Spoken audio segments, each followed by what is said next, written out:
What drives ordinary people to abandon everything they know and follow charismatic leaders into darkness? If you're fascinated by the psychology behind history's most notorious cults and want to understand how manipulation, control, and tragedy unfold in real time, you've found the right place. Hit that subscribe button right now because we're about to dive deep into stories that will challenge everything you think you know about human nature, religious freedom, and the dangerous power of blind faith.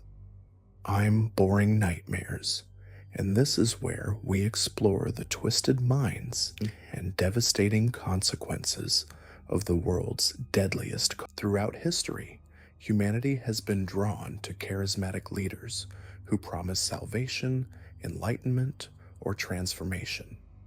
But what happens when these promises become prisons? When devotion becomes destruction? When salvation becomes slavery? Today, we're diving into the twisted world of three modern cults that will shock you with their manipulation, control, and devastating impact on human lives. These aren't ancient religious movements lost to history. These are contemporary organizations that have operated in our digital age, using technology and psychological manipulation to ensnare victims from around the world.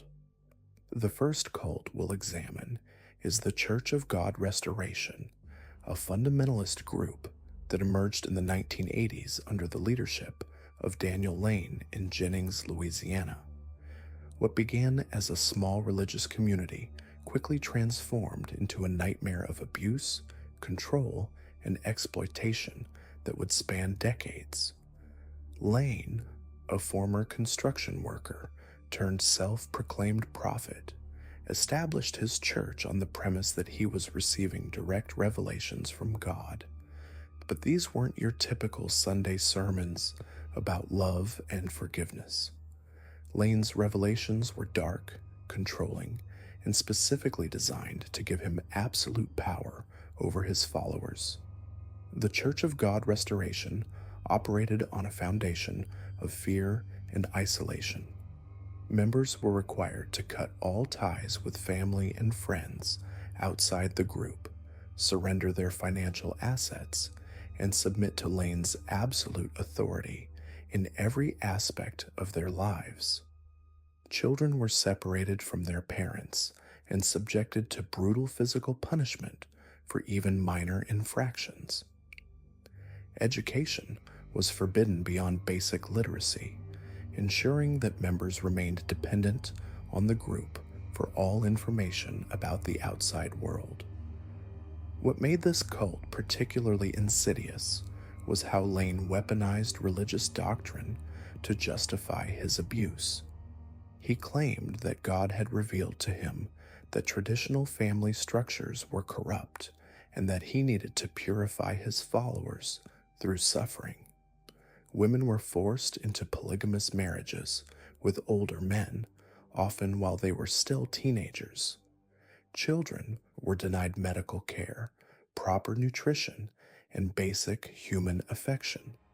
The psychological manipulation was so complete that members believed they were participating in their own salvation through this suffering. The control extended to every minute detail of daily life. Members were assigned specific roles within the community, from farming to construction to child rearing, but these assignments could change at Lane's whim. Punishment for questioning his authority was swift and brutal. Adults were subjected to public humiliation, forced labor, and physical violence. Children faced even worse treatment, with some being locked in isolation for days or weeks at a time. The group's isolation was carefully maintained through a combination of geographical remoteness and psychological barriers. The compound was located in rural Louisiana, far from major population centers, making escape physically difficult. But the psychological barriers were even more effective. Members were taught that the outside world was evil and that leaving the group would result in eternal damnation. They were told that their families outside the cult had been corrupted by Satan and that any contact with them would contaminate their souls. The financial exploitation was systematic and complete. New members were required to sign over their homes, bank accounts, and any other assets to the church. They were then assigned to work in various businesses owned by the organization, receiving no wages for their labor. The money generated by these enterprises went directly to Lane and his inner circle, who lived in relative luxury, while the general membership survived on minimal food and clothing. What's particularly disturbing about the Church of God Restoration is how long it operated without significant outside intervention. Despite numerous reports of abuse and several investigations by Child Protective Services, the group managed to maintain its operations for over 2 decades. This was partly due to their remote location and partly due to the sophisticated way they presented themselves to outsiders. When investigators arrived, they were shown carefully staged scenes of a peaceful religious community while the true conditions were hidden from view. The psychological impact on survivors cannot be overstated. Many former members describe years of therapy needed to overcome the trauma of their experiences. Children who grew up in the cult often struggled with basic social skills and educational deficits that took years to address. The fear and shame instilled by the group's teachings created lasting psychological scars that affected their ability to form healthy relationships and trust others. The group's downfall began in the late 1990s when several teenage members managed to escape and reach authorities. Their testimonies revealed the true scope of the abuse occurring within the compound. A major investigation was launched involving multiple law enforcement agencies and child protective services. The evidence they uncovered was overwhelming: physical abuse, sexual exploitation, child labor, and systematic psychological manipulation. Daniel Lane was eventually arrested and charged with multiple counts of child abuse, sexual assault, and fraud. The legal proceedings revealed the full extent of his crimes and the sophisticated system of control he had established. During his trial, dozens of former members testified about their experiences, painting a picture of systematic abuse that shocked even experienced investigators. But the damage was already done. Entire families had been destroyed, children had been robbed of their childhoods, and adults had lost decades of their lives to Lane's manipulation. The financial cost was also enormous, with hundreds of thousands of dollars in assets that had been stolen from members over the years. The Church of God Restoration represents a particularly American form of cult manipulation, one that exploits religious freedom and rural isolation to create spaces where abuse can flourish unchecked. It demonstrates how charismatic leaders can use religious authority to justify the most horrific treatment of their followers, and how difficult it can be for authorities to intervene in situations where abuse is hidden behind claims of religious practice. The story of this cult also highlights the vulnerability of people seeking spiritual meaning and community in modern society. Many of the members who joined the Church of God Restoration were genuinely seeking a deeper connection to their faith and a sense of belonging. They were exploited by a leader who recognized their spiritual hunger and used it as a weapon against them. Understanding cults like the Church of God Restoration is crucial because they continue to exist in various forms today. The same psychological manipulation techniques, the same exploitation of spiritual needs, and the same systems of control are being used by modern cult leaders who have learned to adapt their methods to contemporary society. Now let's dive into our second deadly cult, Twin Flames Universe. While the Church of God Restoration operated in relative obscurity, Twin Flames Universe built its empire in plain sight, using the internet and social media to cast a global net that would eventually trap thousands of vulnerable souls seeking their perfect romantic match. Founded in 2017 by Jeff and Shalea Devine, formerly known as Jeffrey Ian and Shalea Ian, Twin Flames Universe promised something that resonates with almost everyone: finding your one true soulmate. But behind the glossy website, polished YouTube videos, and expensive courses lay a sophisticated manipulation machine that would destroy families, drain bank accounts, and push members toward increasingly dangerous behaviors. The concept of twin flames isn't new. It's rooted in ancient spiritual beliefs about souls being split in two, destined to find their other half. But Jeff and Shalea twisted this romantic notion into something far more sinister. They claimed to be the only true twin flame couple on Earth, the divine teachers chosen to guide others to their perfect match. More importantly, they insisted that union with your twin flame was impossible without their guidance, creating an immediate dependency that would prove financially lucrative and psychologically devastating for their followers. From the beginning, Twin Flames Universe operated like a sophisticated business disguised as a spiritual movement. Their marketing was brilliant, targeting people during their most vulnerable moments, after breakups, during lonely periods, or when facing relationship struggles. Their social media presence was carefully crafted, featuring Jeff and Shalea in matching outfits, speaking in synchronized spiritual language, and promising that their methods had a 100% success rate in reuniting twin flames. The initial hook was relatively inexpensive. The content seemed harmless enough at first: meditation techniques, self-improvement exercises, and guidance on recognizing your twin flame. But embedded within these teachings were more dangerous concepts that would gradually reshape how members viewed reality, relationships, and their own autonomy. Central to their doctrine was the idea that your twin flame was chosen for you by the universe, not by your own preferences or feelings.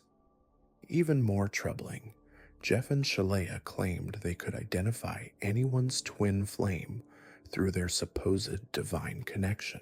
This meant that members were encouraged to pursue specific individuals, even if those people showed no interest, were already in relationships, or had explicitly rejected their advances.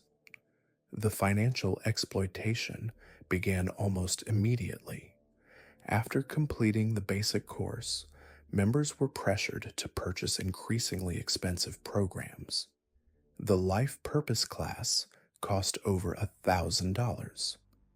Harmonious Twin Flame Union was priced at nearly $3,000.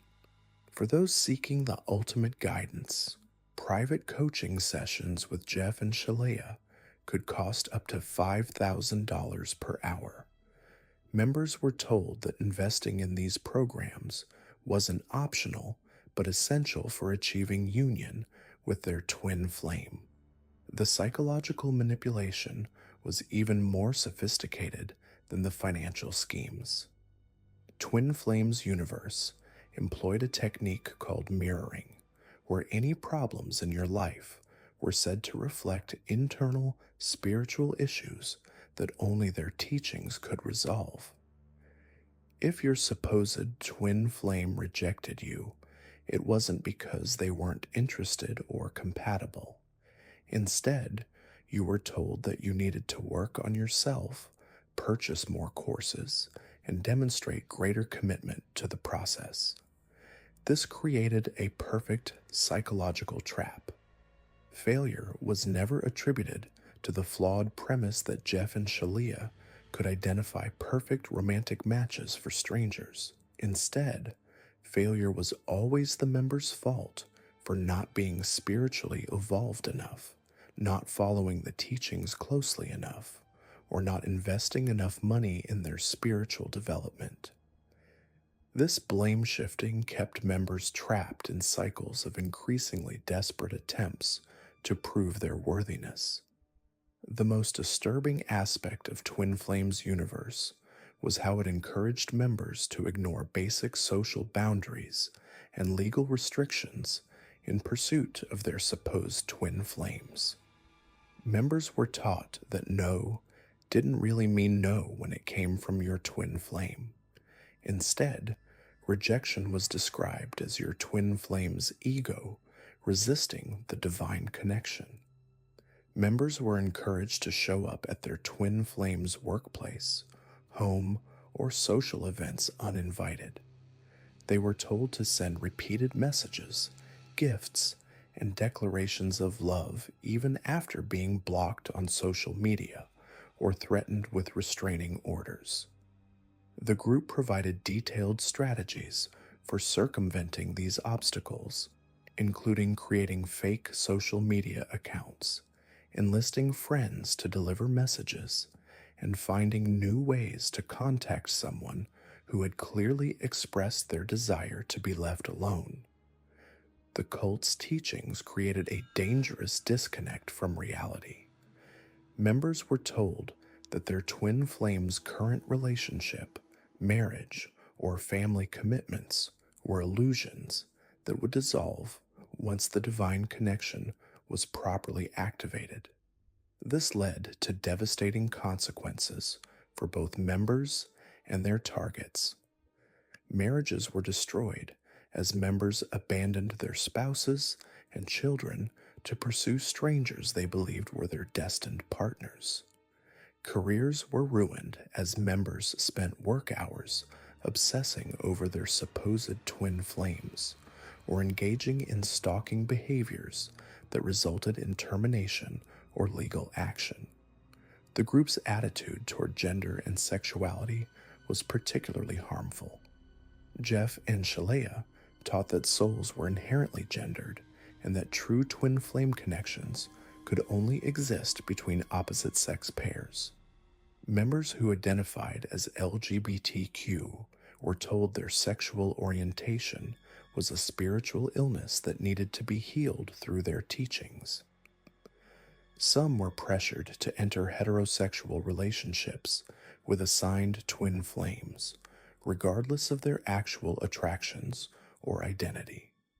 Even more disturbing were reports of members being encouraged to change their gender presentation to match what Jeff and Shalea claimed was their soul's true gender. Several biological females were told they were actually male souls and needed to transition to achieve union with their twin flames.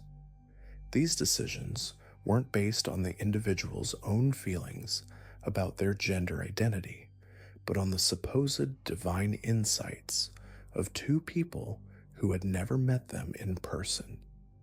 The cult's control extended into every aspect of members' lives.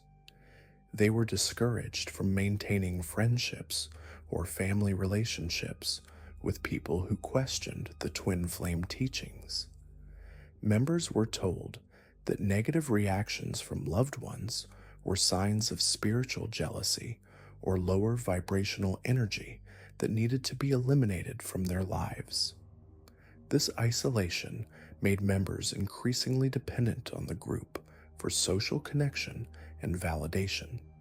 Financial control was equally comprehensive. Members were encouraged to drain savings accounts, max out credit cards, and even take out loans to pay for courses and coaching sessions. They were told that money spent on twin flame teachings was an investment in their ultimate happiness, and that financial concerns were evidence of spiritual poverty. Some members reported spending their children's college funds or retirement savings in pursuit of union with their supposed twin flames. The group's leaders lived lavishly while their followers struggled financially. Jeff and Shalea purchased expensive homes, luxury cars, and designer clothing, all funded by the desperate hopes of people seeking love.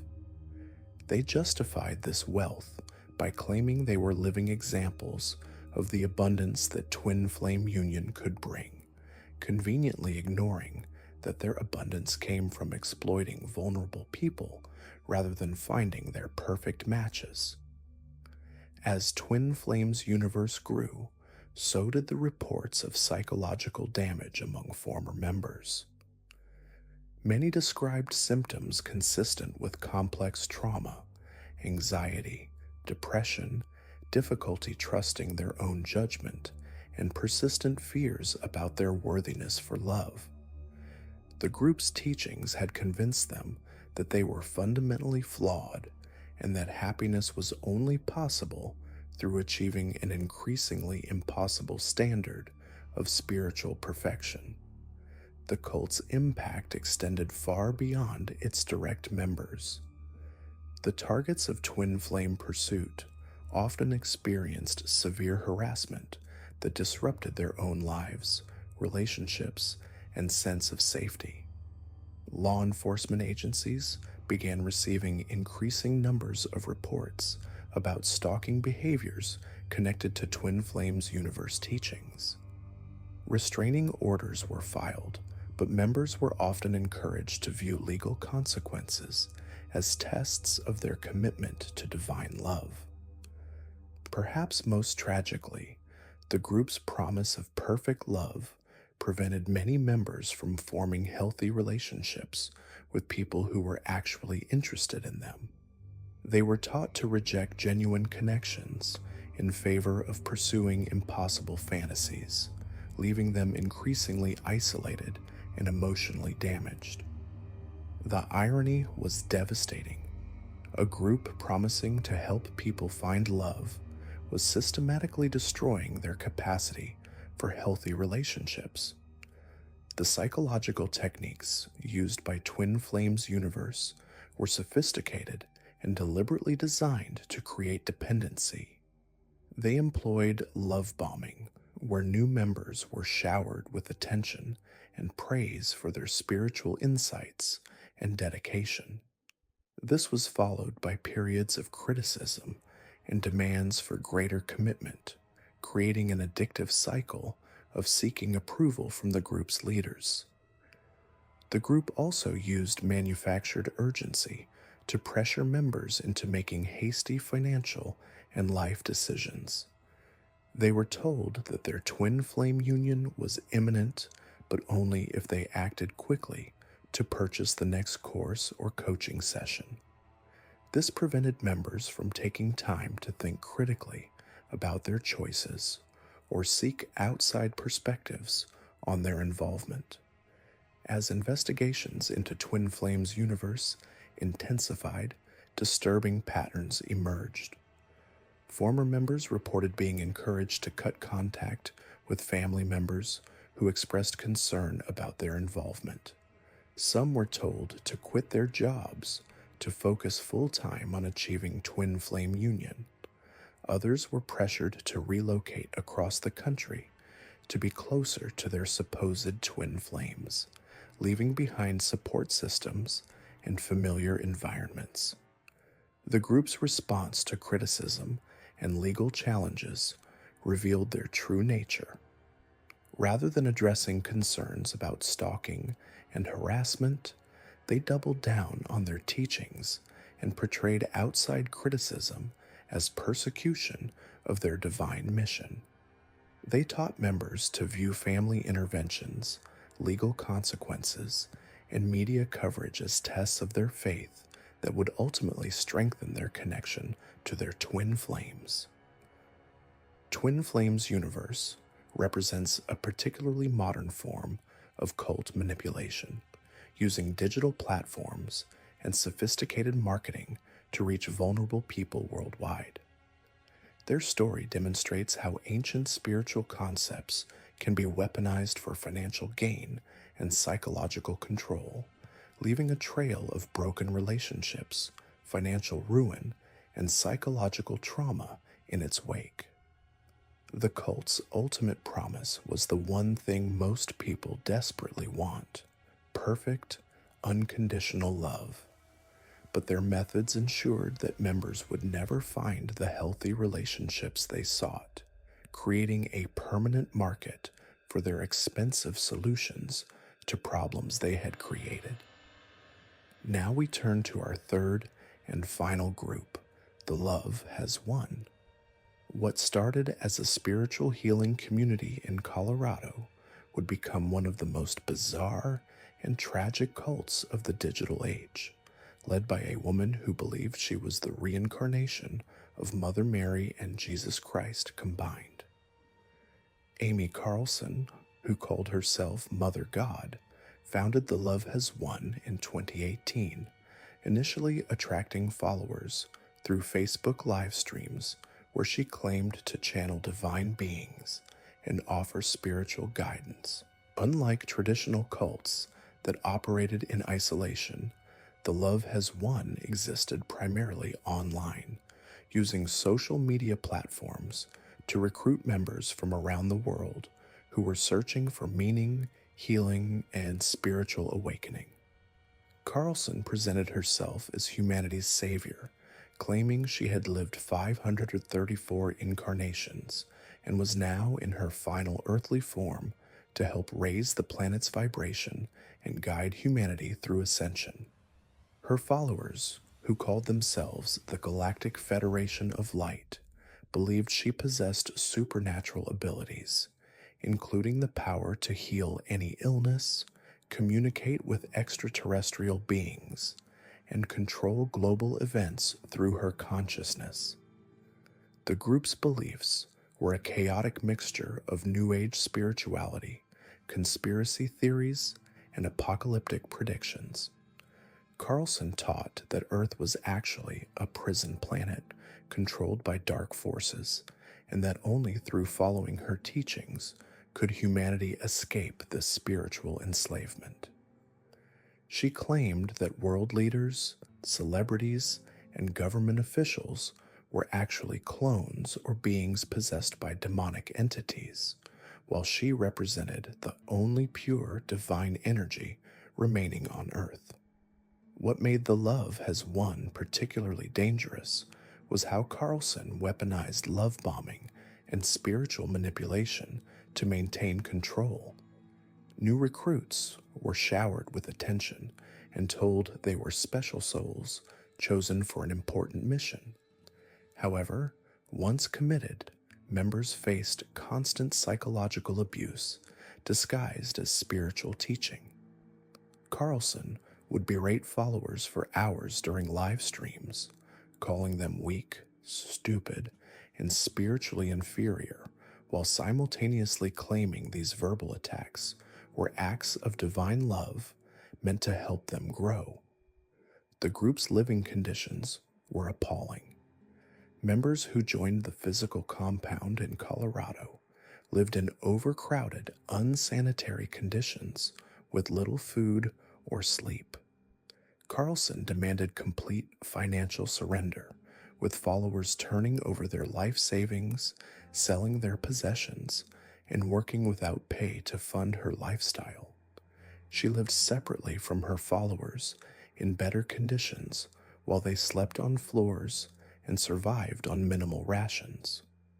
Carlson's control extended to every aspect of members' lives. She forbade contact with family members who weren't part of the group, claiming outside relationships would contaminate their spiritual energy. She arranged relationships and marriages within the group, often separating couples if she felt their bond threatened loyalty to her.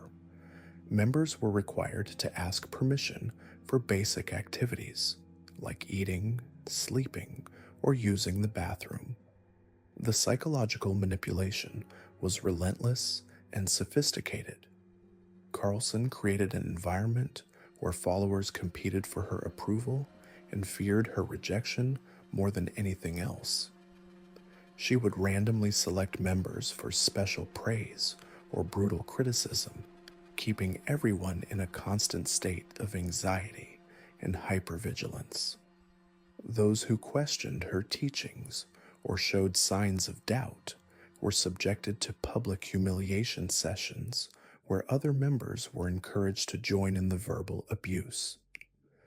Perhaps most disturbing was how Carlson manipulated members' relationships with their children. Parents who joined the group were told that traditional parenting was holding back their children's spiritual development. She would separate families, claiming she could better raise the children than their biological parents. Several custody battles ensued when one parent tried to leave the group while the other remained, with children caught in the middle of legal fights complicated by the group's unconventional beliefs and lifestyle. The Love Has Won also exploited members' health problems and vulnerabilities. Carlson claimed she could cure any illness through her divine energy, leading followers to abandon medical treatment for serious conditions. She sold expensive supplements and healing sessions while discouraging members from seeking conventional medical care. Several followers suffered serious health consequences from neglecting treatable conditions in favor of Carlson's supposed healing powers. Financial exploitation was systematic and extensive.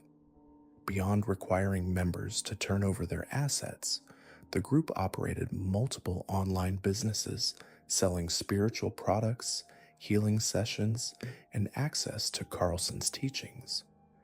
They solicited donations through social media, often using emotional manipulation and false urgency to pressure supporters into giving money. Former members report that the group generated hundreds of thousands of dollars annually, virtually all of which supported Carlson's lifestyle and addictions. As the group gained notoriety, Carlson's behavior became increasingly erratic and destructive. She developed severe substance abuse problems, often appearing intoxicated during live streams while claiming she was channeling divine energy. Her health deteriorated visibly, but she refused medical treatment, insisting that her physical decline was part of her spiritual mission to absorb humanity's suffering. The manipulation extended to how Carlson prepared followers for her eventual death. She taught that her physical body was deteriorating because she was taking on the world's negative energy, and that her death would trigger a global ascension event. This teaching served multiple purposes. It explained away her obvious health problems, created a sense of urgency around her mission, and prepared followers to view her death as a spiritual victory rather than a tragedy. Carlson's control was so complete that even as she became increasingly ill and incoherent, followers continued to believe in her divinity and follow her commands. They live-streamed her final days, showing her in a clearly deteriorated state, while still claiming she was performing miracles and preparing for ascension. The cognitive dissonance required to maintain these beliefs in the face of obvious evidence showed the depth of psychological manipulation the group had achieved. The tragic end came in April 2021 when Amy Carlson was found dead in a follower's home, her body mummified and decorated with Christmas lights and glitter. The bizarre circumstances of her death and the group's handling of her remains shocked law enforcement and highlighted the extreme psychological control she had maintained over her followers even in death. 7 members were arrested in connection with her death, facing charges related to the abuse of a corpse and child abuse. The investigation revealed the horrific living conditions, financial exploitation, and psychological abuse that had characterized the group's operations. Former members came forward with accounts of years of manipulation, isolation, and trauma at the hands of Carlson and her inner circle. The Love Has Won case demonstrates how modern technology can amplify traditional cult recruitment and control tactics. Social media platforms allowed Carlson to reach vulnerable individuals worldwide, while live streaming created an illusion of transparency that masked the abuse occurring behind the scenes. The group's online presence made it seem more legitimate and accessible than traditional isolated compounds, drawing in people who might never have joined a conventional cult. The aftermath has been devastating for survivors and their families. Many former members struggle with complex trauma, financial ruin, and damaged relationships with family members they were forced to abandon. Children who grew up in the group face particular challenges, having been exposed to inappropriate content and separated from normal developmental experiences.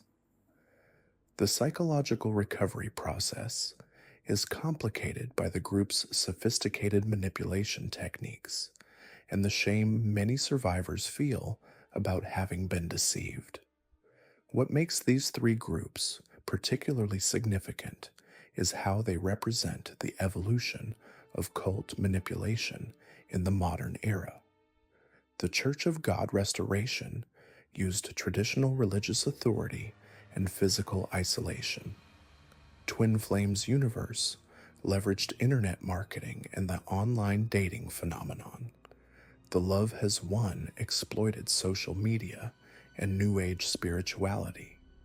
Together, they show how predatory groups adapt their tactics to contemporary vulnerabilities while maintaining the same core patterns of exploitation and control. Each group targeted different demographics and used different recruitment strategies, but the underlying mechanisms were remarkably similar.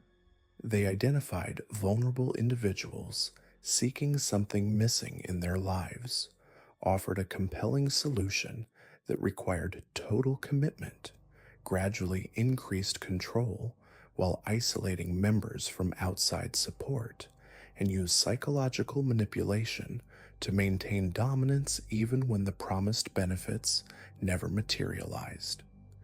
The digital age has created new opportunities for both cult recruitment and cult awareness. While predatory groups can now reach potential victims more easily than ever before, information about their tactics and the experiences of survivors is also more accessible. What makes these modern cults particularly chilling isn't just their manipulation techniques, but how they evolved and adapted even as their foundations crumbled.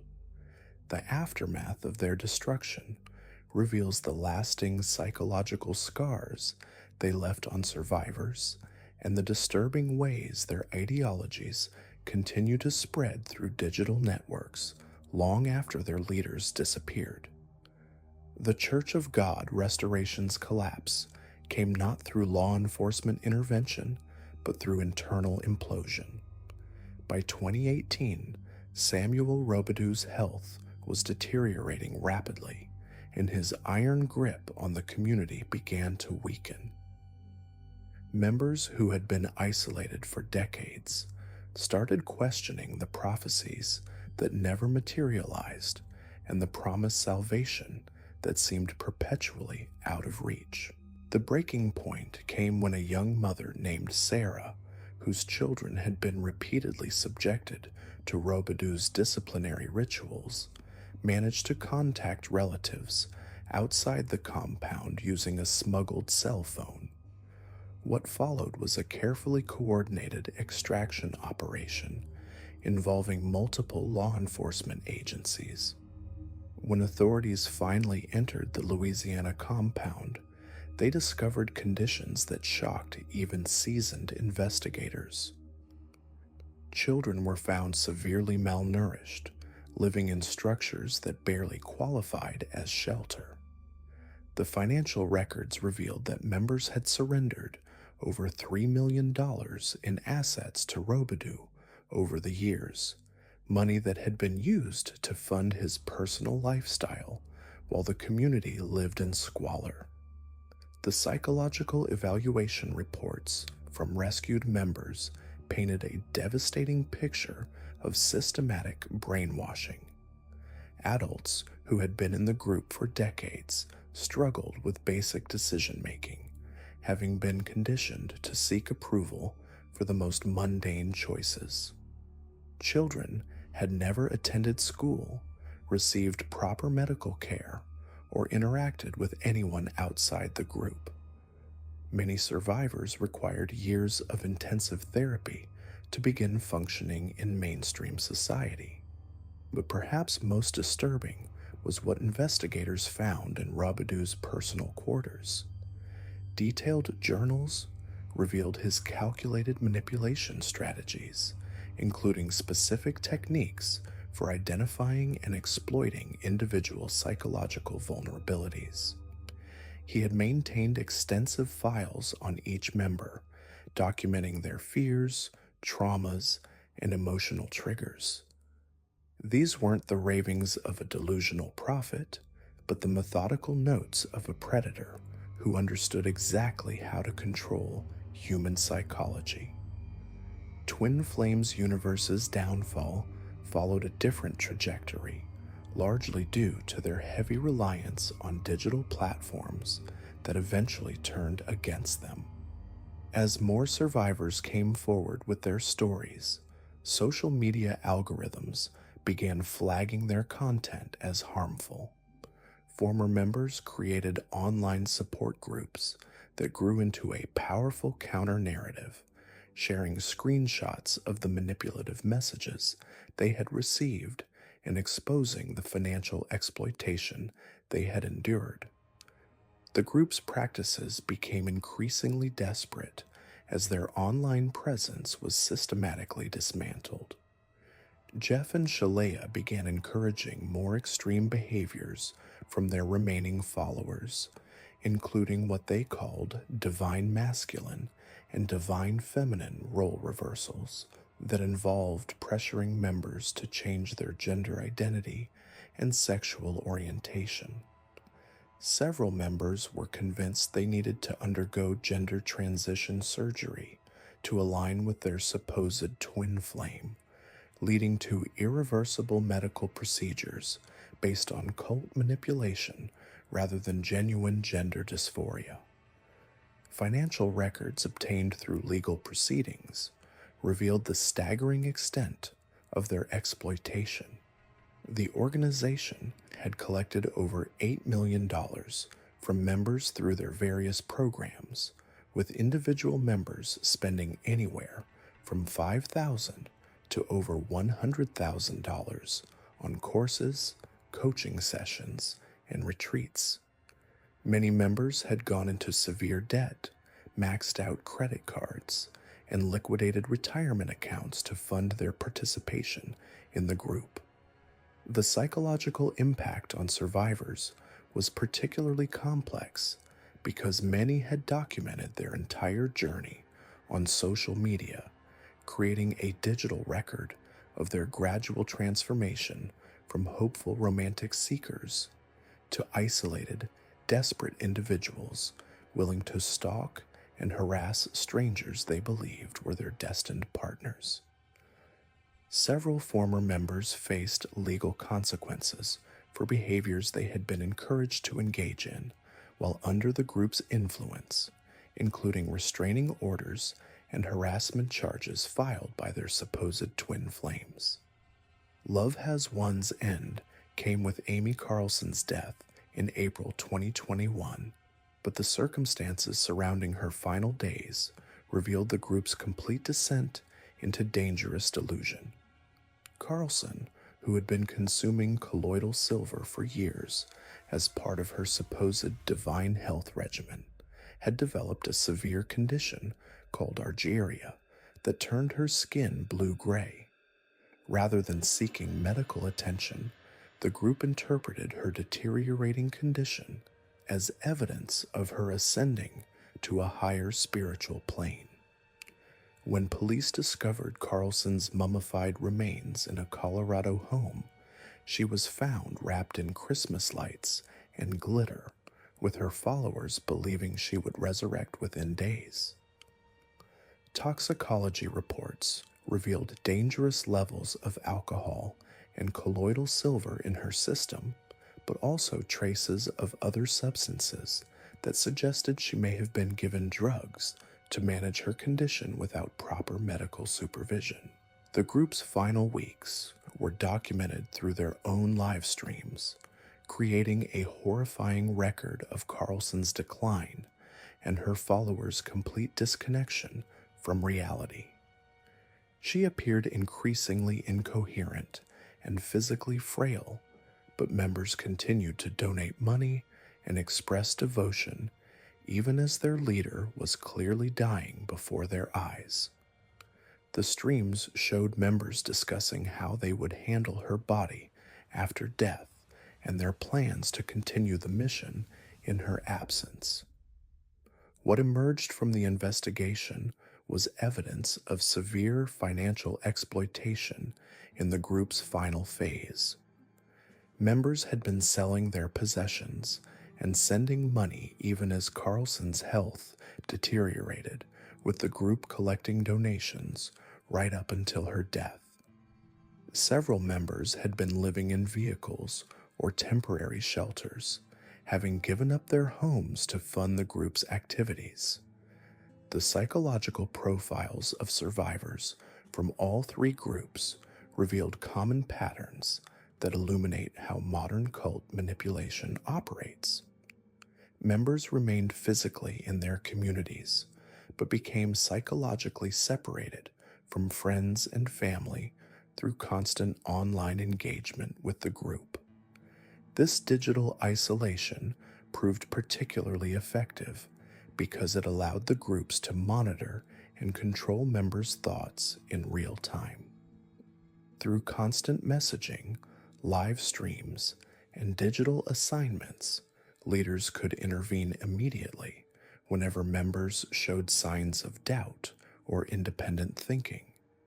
The technology that promised to connect people actually became a tool for unprecedented psychological control.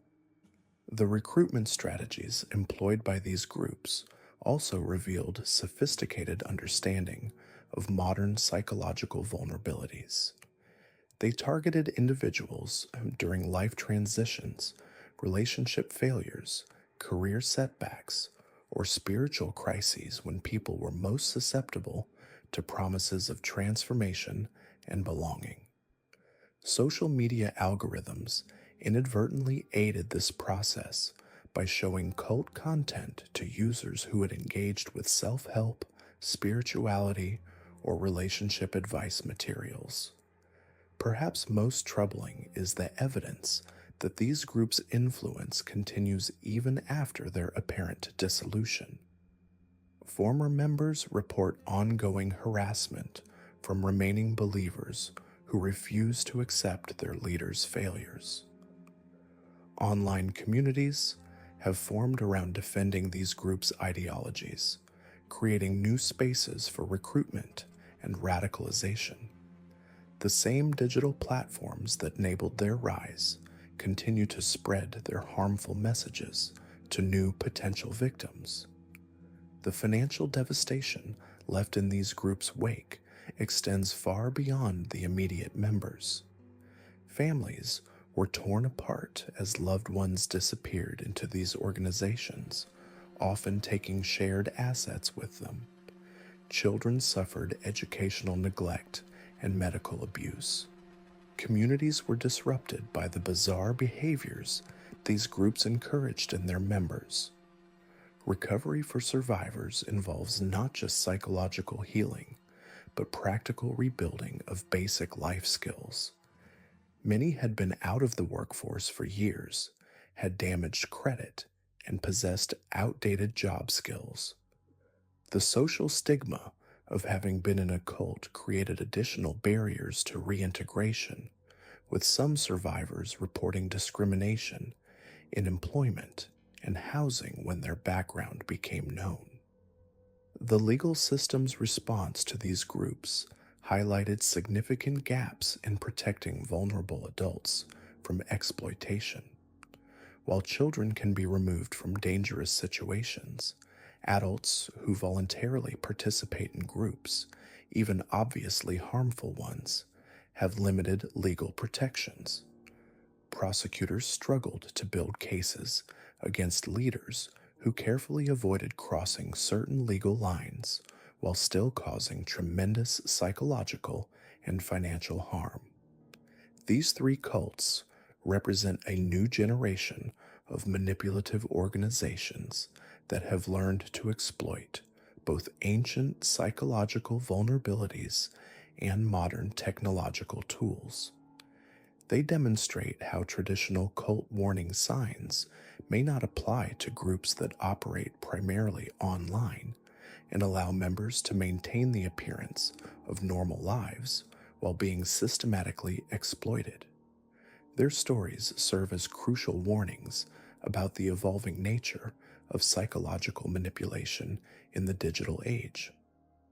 As social media platforms continue to shape how people form beliefs and relationships, the potential for similar groups to emerge and cause harm remains significant. Understanding how these organizations operated, how they fell apart, and how they continue to influence people even after their apparent destruction is essential for protecting vulnerable individuals from future exploitation.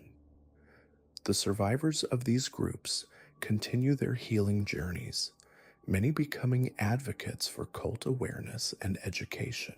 Their courage in speaking out has provided invaluable insights into how modern psychological manipulation operates and how society can better protect people from these predatory organizations.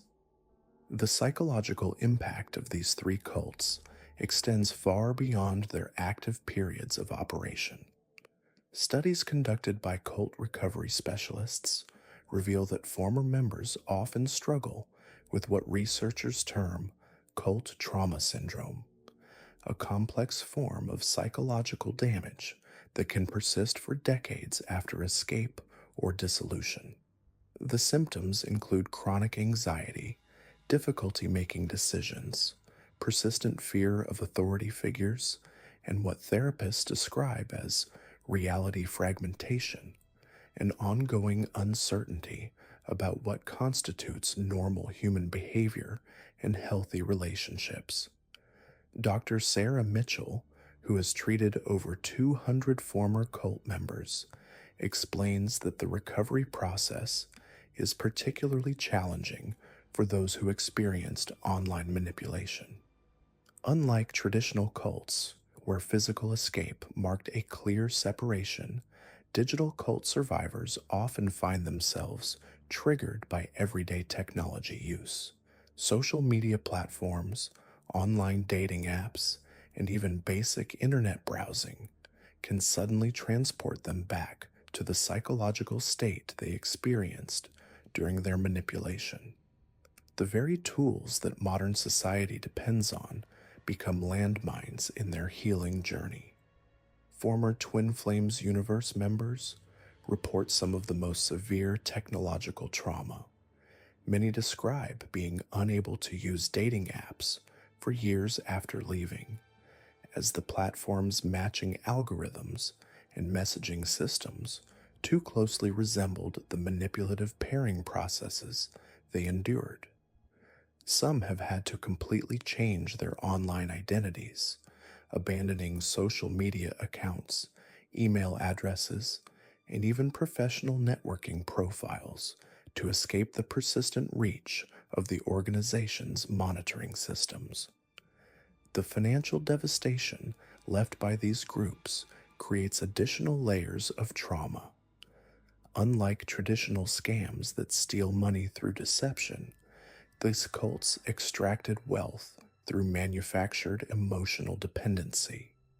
Victims didn't just lose money, they gave it willingly, believing they were investing in their spiritual growth, romantic future, or cosmic destiny.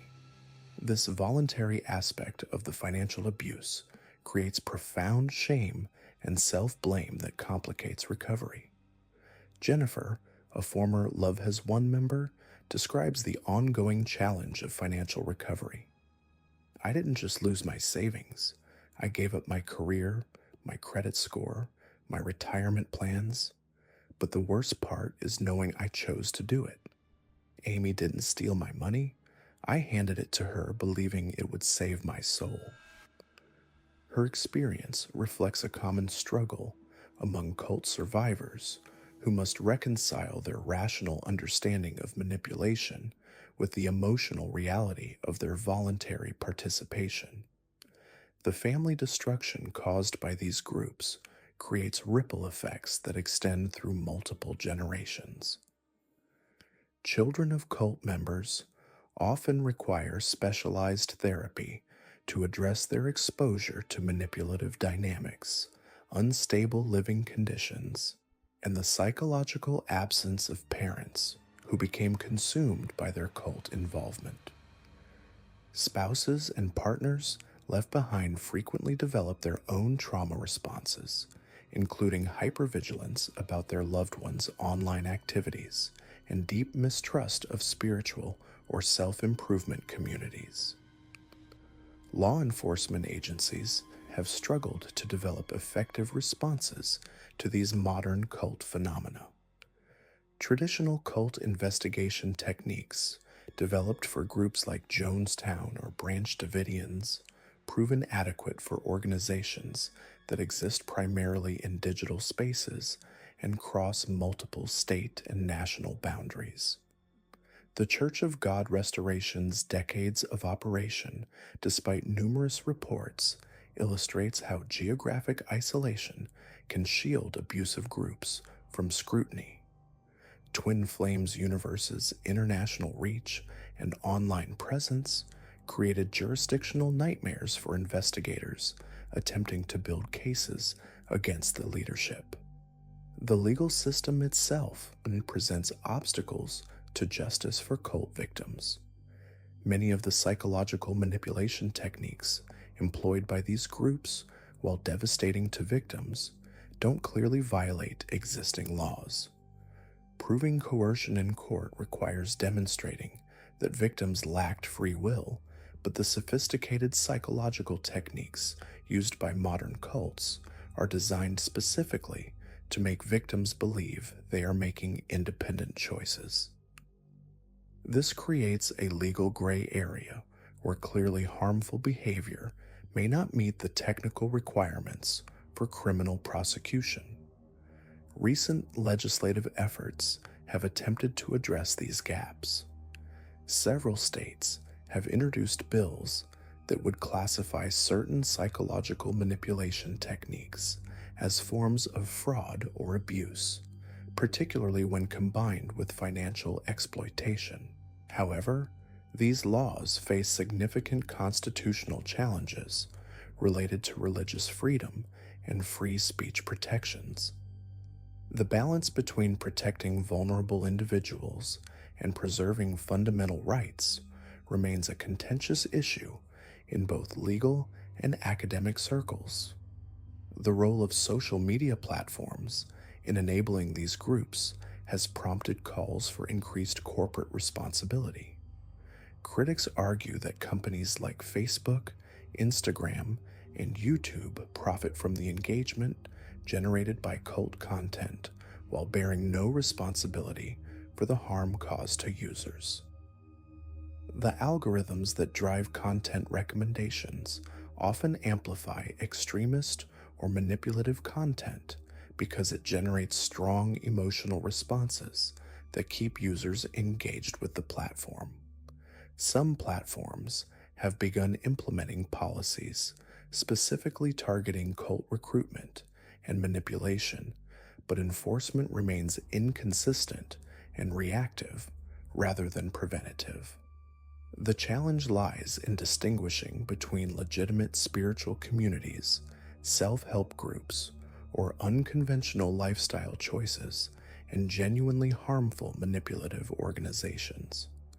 This distinction often becomes clear only after significant damage has been done to victims. The global nature of internet-based cults has created new challenges for international cooperation in investigation and prevention efforts.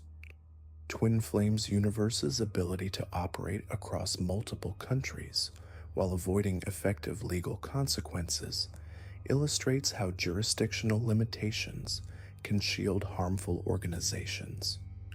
Developing international frameworks for addressing cross-border cult activities remains an ongoing challenge for law enforcement and regulatory agencies. Mental health professionals have had to develop new therapeutic approaches specifically for cult trauma recovery. Traditional therapy models often prove insufficient for addressing the complex psychological damage caused by systematic manipulation, identity erosion, and reality distortion. New treatment protocols incorporate elements of trauma therapy, addiction recovery, and cognitive rehabilitation to help survivors rebuild their sense of self and their ability to navigate healthy relationships. The emergence of online support communities for cult survivors has provided crucial resources for recovery, but these digital spaces also present new vulnerabilities. Predatory individuals and organizations sometimes target these support groups, recognizing that cult survivors may be particularly susceptible to further manipulation during their vulnerable recovery period. This creates an additional layer of caution and suspicion that survivors must navigate while seeking help. Educational institutions have begun incorporating cult awareness into their curricula, recognizing that traditional approaches to critical thinking education don't adequately prepare students for sophisticated psychological manipulation techniques.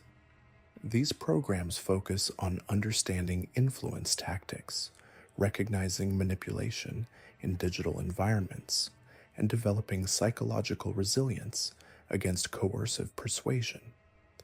The stories of the Church of God Restoration, Twin Flames Universe, and Love Has Won serve as stark reminders that the human vulnerabilities that make us susceptible to manipulation haven't evolved as quickly as the technologies and techniques used to exploit them.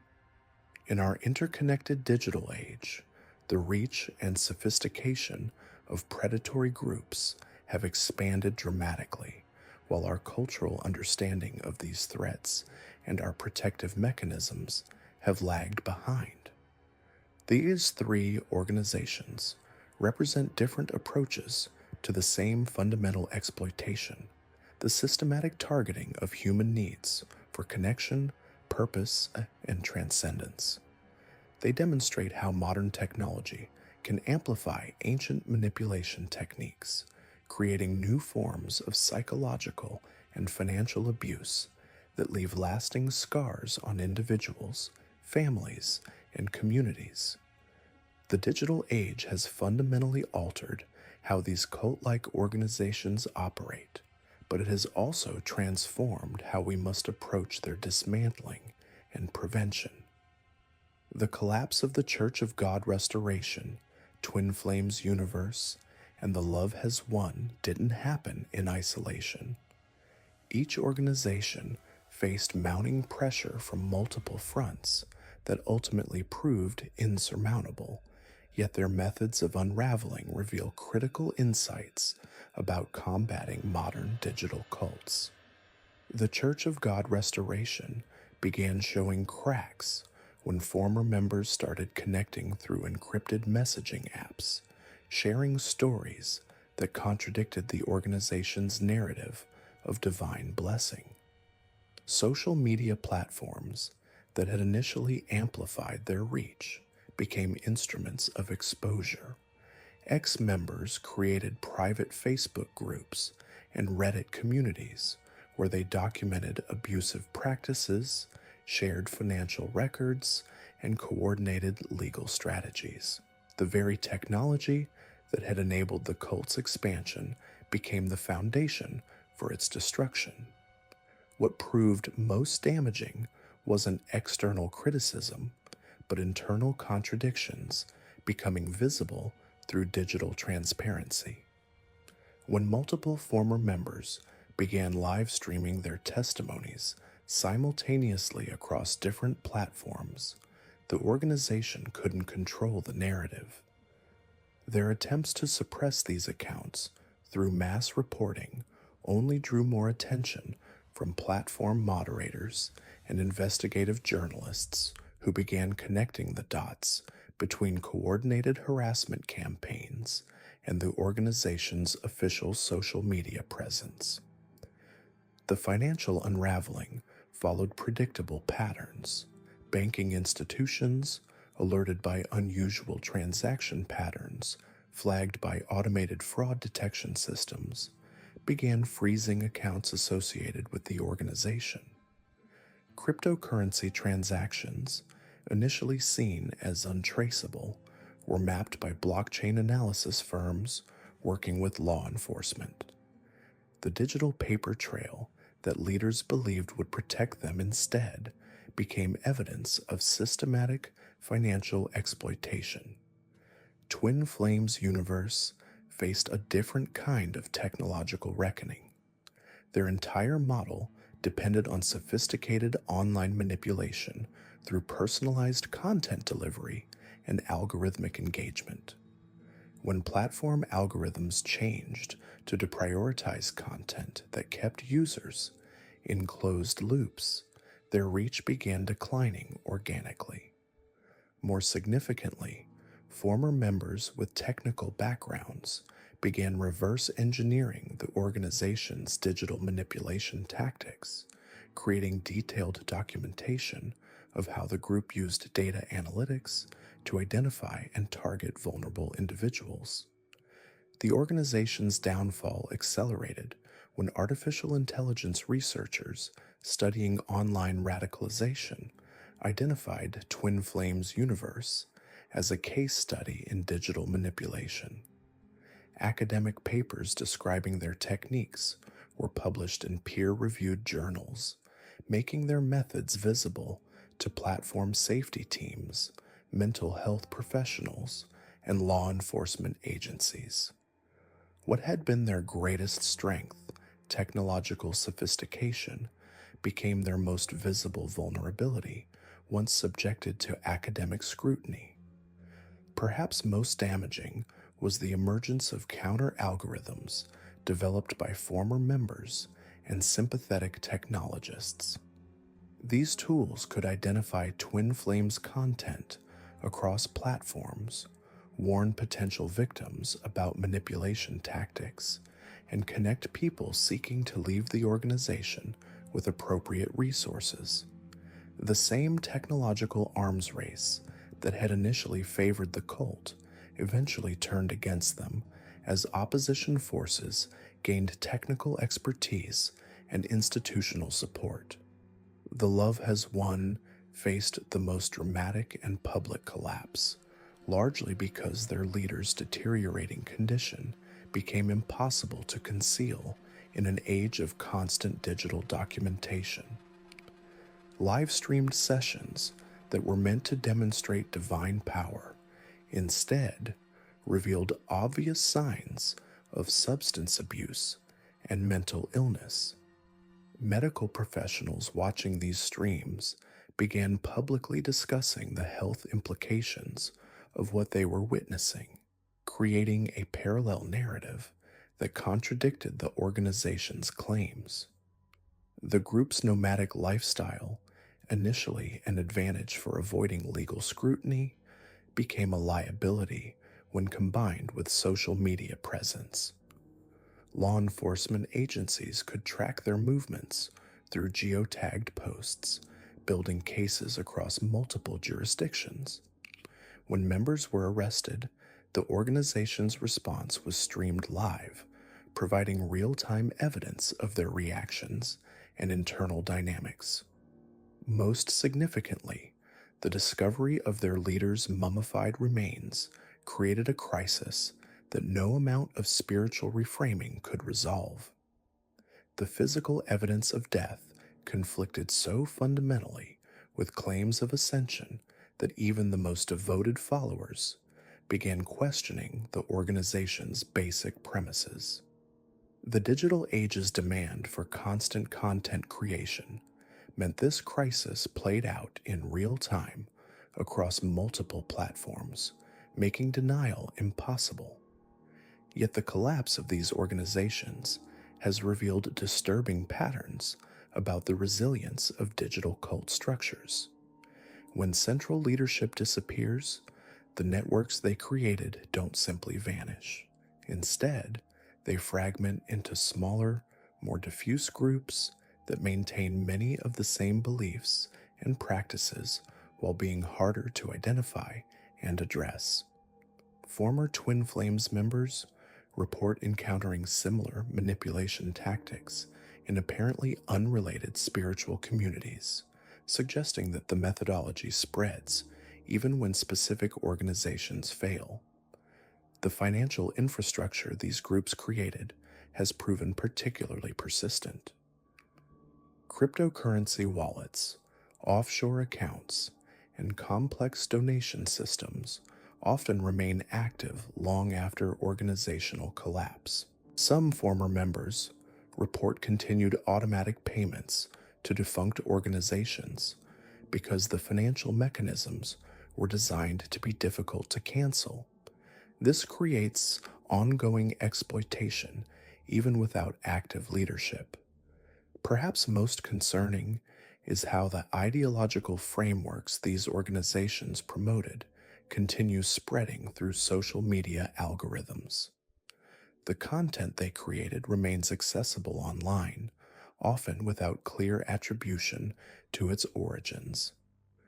New seekers encounter these ideas through recommendation systems that don't distinguish between current and defunct organizations, leading them toward communities that maintain the same harmful practices under different names. The response from technology platforms has been inconsistent and often inadequate. While some obvious violations, like financial fraud or explicit abuse content, get removed, the sophisticated psychological manipulation techniques these groups pioneered often fall into gray areas of platform policies. Content that promotes emotional dependency, discourages critical thinking, or isolates people from support networks isn't explicitly prohibited on most platforms. Yet these are precisely the tools that make digital cults so dangerous. Law enforcement agencies have struggled to adapt to the distributed nature of digital cult activity. Traditional investigative approaches designed for geographically concentrated organizations often fail when dealing with networks that span multiple states, countries, and legal jurisdictions. The evidence exists primarily in digital formats that require specialized technical expertise to collect and analyze, skills that many law enforcement agencies lack. Mental health support systems face similar challenges. Traditional cult recovery approaches assume that leaving an organization means physical separation from its influence.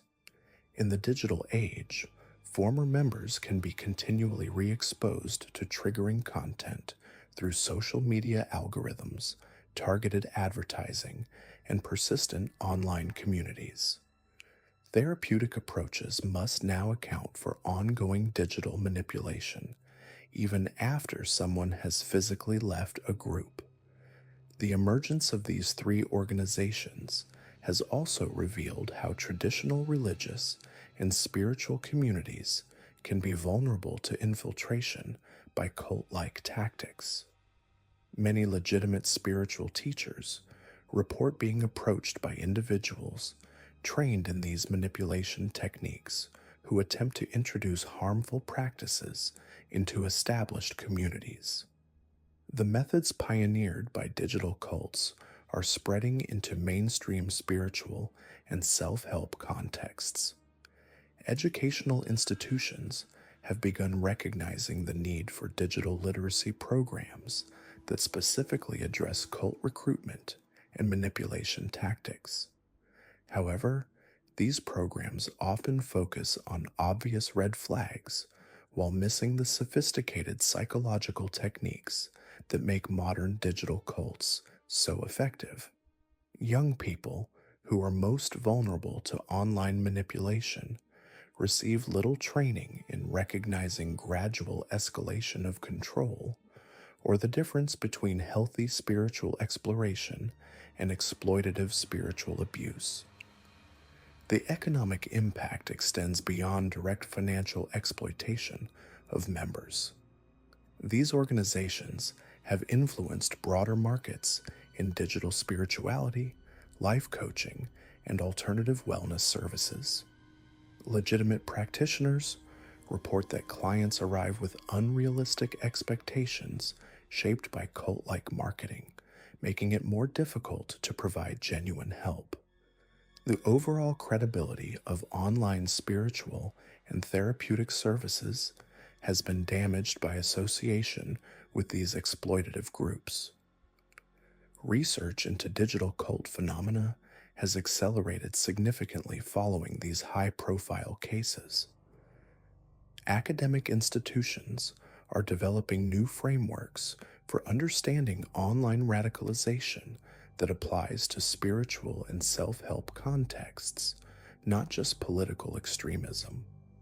This research is revealing common patterns in how people become gradually isolated from critical thinking and external support systems through seemingly positive online communities. The international nature of digital cults has exposed gaps in cross-border legal cooperation.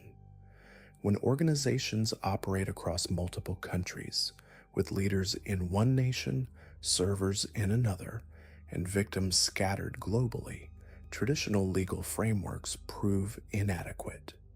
International law enforcement agencies are developing new protocols for investigating distributed digital crimes, but progress remains slow.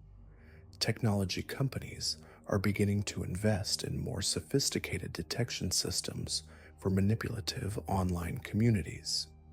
Machine learning algorithms are being trained to identify patterns of psychological manipulation in online content, while human moderators receive specialized training in recognizing cult-like behavior patterns. However, these efforts often lag behind the development of new manipulation techniques. The role of former members in combating digital cults has proven crucial but also problematic. While their inside knowledge is invaluable for understanding and exposing these organizations, many former members struggle with ongoing trauma that affects their ability to engage in advocacy work. Support systems for cult survivors must balance the need for their expertise with protection of their mental health and safety. As we examine the wreckage of the Church of God Restoration, Twin Flames Universe, and The Love Has Won, we see both the vulnerability and resilience of human nature in the digital age. These organizations succeeded because they offered something genuinely appealing: community, purpose, and transcendence in an increasingly fragmented and meaningless world. Their failure came not from the falseness of what they promised, but from the cruelty of how they delivered it. The fight against digital cults isn't ultimately a technological problem requiring technological solutions. It's a human problem requiring human wisdom, compassion, and connection. The most effective counter to these exploitative communities isn't better algorithms or stricter platform policies, though these help. It's the creation of genuine alternatives, communities that offer real belonging without exploitation, teachers who empower rather than control, and spiritual practices that liberate rather than enslave. The legacy of these three organizations will be measured not just by the harm they caused, but by what we learn from their rise and fall. In their manipulation tactics, we see reflections of our own susceptibilities. In their victims' stories, we recognize our own needs for meaning and connection. Now, as we close this exploration of these three dangerous cults, we must confront a harsh reality that extends far beyond the immediate victims of these organizations. The psychological scars left by the Church of God Restoration, Twin Flames Universe, and Love Has Won continue to ripple through families, communities, and society at large, creating a legacy of trauma that may persist for generations. The children who grew up in these environments face particularly devastating consequences. Those raised within the Church of God Restoration's isolated compounds experienced systematic educational neglect, social isolation, and normalized abuse that left them unprepared for life in mainstream society. Many struggle with basic life skills, suffer from complex post-traumatic stress disorder, and find themselves caught between two worlds, neither fully understanding their past nor equipped to navigate their future.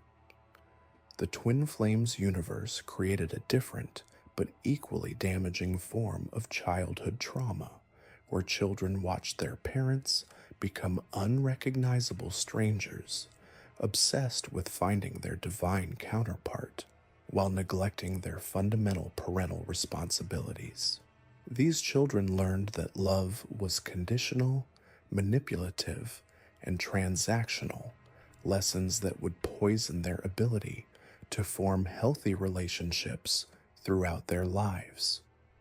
Perhaps most disturbing were the children exposed to Love Has Won's chaotic environment, where they witnessed drug abuse, psychological breakdowns, and the gradual deterioration of their caregivers' mental health. These young victims experienced parentification, being forced to care for adults who should have been protecting them, while simultaneously being indoctrinated into a belief system that glorified suffering and submission to an increasingly unstable leader. The therapeutic community continues to grapple with treating survivors of these modern cults, finding that traditional approaches often fall short when dealing with trauma that combines religious manipulation, technological exploitation, and complex psychological conditioning. Survivors frequently experience what therapists call spiritual injury, a deep wound to their fundamental beliefs about meaning, purpose, and trust that goes beyond conventional trauma. They struggle with what researchers term reality distortion syndrome, where years of gaslighting and manipulation have left them unable to trust their own perceptions and judgments. Many survivors report ongoing harassment through digital channels as these organizations' online presence continues to function even after their collapse. Former Twin Flames universe members describe receiving automated messages, seeing targeted advertisements, and encountering social media content that triggers their trauma years after leaving the group. The digital footprint of these cults creates a persistent form of psychological warfare that follows survivors into their recovery, making it nearly impossible to achieve complete separation from their traumatic experiences. The financial devastation extends beyond the immediate monetary losses. Survivors often find themselves with destroyed credit, depleted retirement savings, and years of lost career development. Many were encouraged or required to abandon their education, quit their jobs, or liquidate their assets to support the organization, leaving them economically vulnerable long after their escape.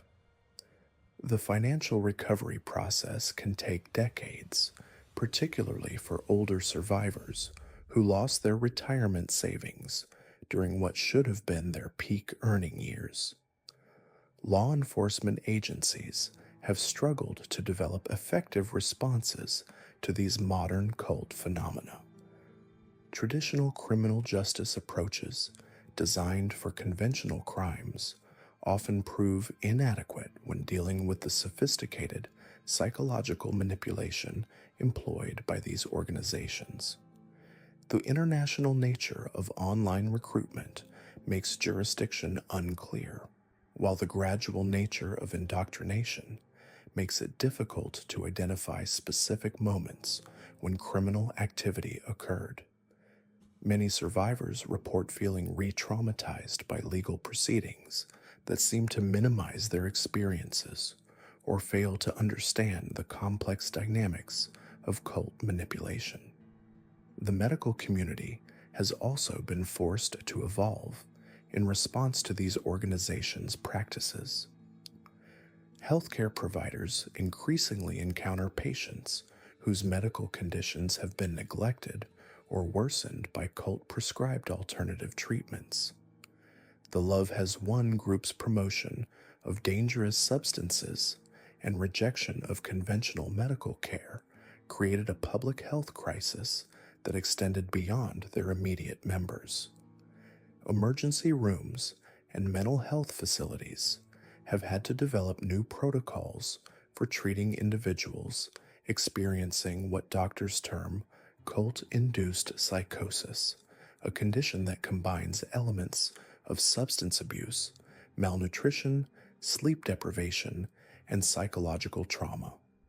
Educational institutions face their own challenges in addressing this phenomenon. Schools must now navigate situations where students have been removed from cult environments, bringing with them not only educational gaps, but also behavioral patterns and belief systems that can disrupt classroom dynamics.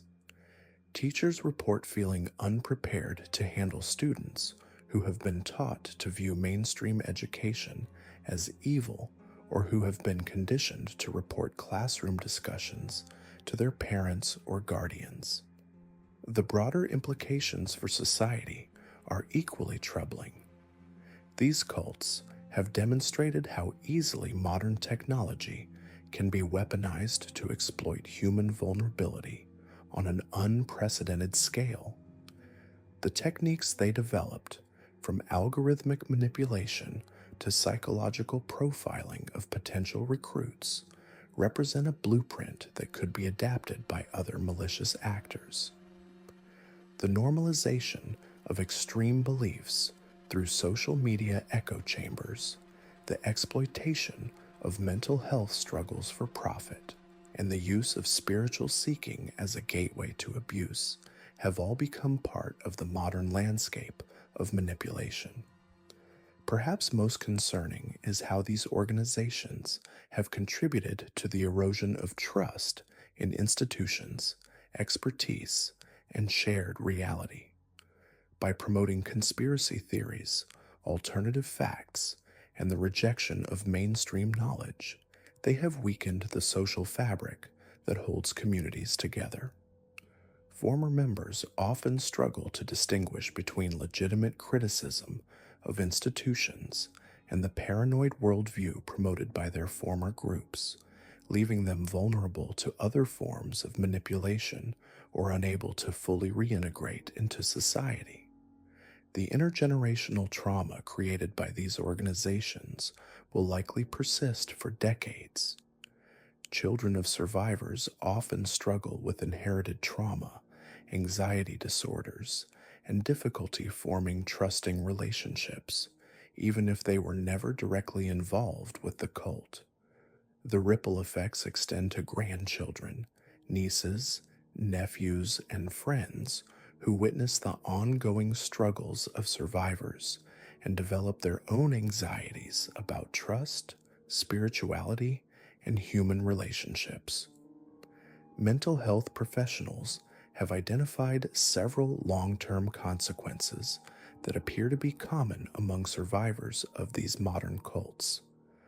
Complex post-traumatic stress disorder manifests not only through traditional symptoms like flashbacks and hypervigilance, but also through what researchers call moral injury, the deep psychological wound that occurs when someone is forced to act against their fundamental values. Many survivors describe feeling complicit in their own abuse or in the abuse of others, creating a form of shame and self-blame that can persist for years. The phenomenon of learned helplessness becomes particularly pronounced in survivors of these groups, where the systematic erosion of personal agency and decision-making capacity leaves individuals unable to trust their own judgment long after leaving the organization. This can manifest in seemingly simple situations, such as being unable to choose what to eat for dinner or experiencing panic attacks when faced with basic life decisions. Survivors also frequently experience what psychologists term identity foreclosure, where their sense of self became so intertwined with the cult identity that they struggle to rediscover who they are as individuals. This is particularly challenging for those who joined these groups during formative years or who spent decades within the organization. The process of rebuilding personal identity often requires years of therapeutic work and may never be fully complete. The spiritual aftermath of involvement in these organizations presents unique challenges for both survivors and the religious communities they may seek to join. Many survivors develop a deep mistrust of all spiritual or religious practices, while others swing to the opposite extreme, desperately seeking spiritual experiences to replace what they lost. Traditional religious communities often struggle to provide appropriate support, either treating survivors as damaged goods or failing to understand the complexity of their spiritual trauma. The technological aspects of these modern cults have created new forms of addiction and dependency that persist long after leaving the organization. Many survivors report compulsive checking of social media, an inability to be alone without digital stimulation, and a persistent sense that they are being watched or monitored online. The constant connectivity that these groups demanded often leaves former members unable to establish healthy boundaries with technology. As we reflect on the stories of the Church of God Restoration, Twin Flames Universe, and Love Has Won, we must recognize that these are not isolated incidents, but rather symptoms of deeper societal vulnerabilities. The conditions that allowed these organizations to flourish, isolation, economic uncertainty, mental health struggles, and the search for meaning in an increasingly complex world, continue to exist and create new opportunities for exploitation.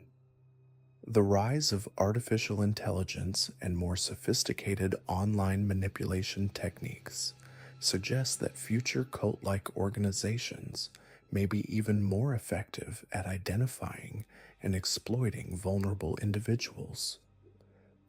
The ability to create personalized recruitment strategies, to simulate human connection through chatbots, and to create entirely artificial online communities presents new challenges that society is only beginning to understand. The legacy of these three cults serves as a warning about the dark potential of human manipulation in the digital age. They remind us that the fundamental human needs for connection, purpose, and belonging, when unmet by healthy communities, create vulnerabilities that will always be exploited by those who prioritize power over people. The victims of the Church of God Restoration, Twin Flames Universe, and Love Has Won deserve our recognition not as cautionary tales, but as fellow human beings whose suffering illuminates the urgent need for stronger communities, better mental health support, and more effective protections against those who would exploit our deepest human needs for their own gain. Their stories compel us to examine our own communities, our own vulnerabilities, and our own responsibilities to create a world where seeking connection and meaning does not require risking everything we hold dear. In remembering their experiences, we honor their courage in surviving and speaking out, while committing ourselves to ensuring that the conditions that enabled such exploitation are never allowed to flourish again.